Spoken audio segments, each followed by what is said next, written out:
Hey guys, Danger Dave here. Today I'm going to show you how to hook up a simple push button start for your lawnmower.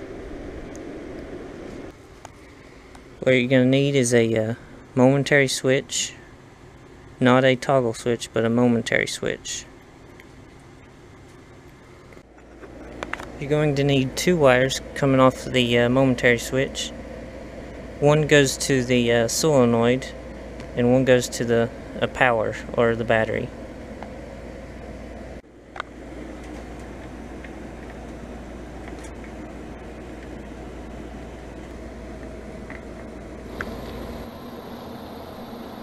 Okay, we have the one side, we have the blue wire goes to the solenoid.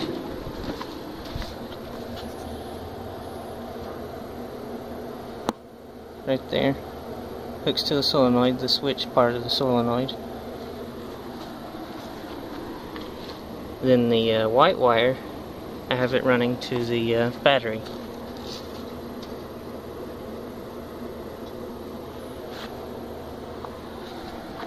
So now when you press the switch, it should activate the starter.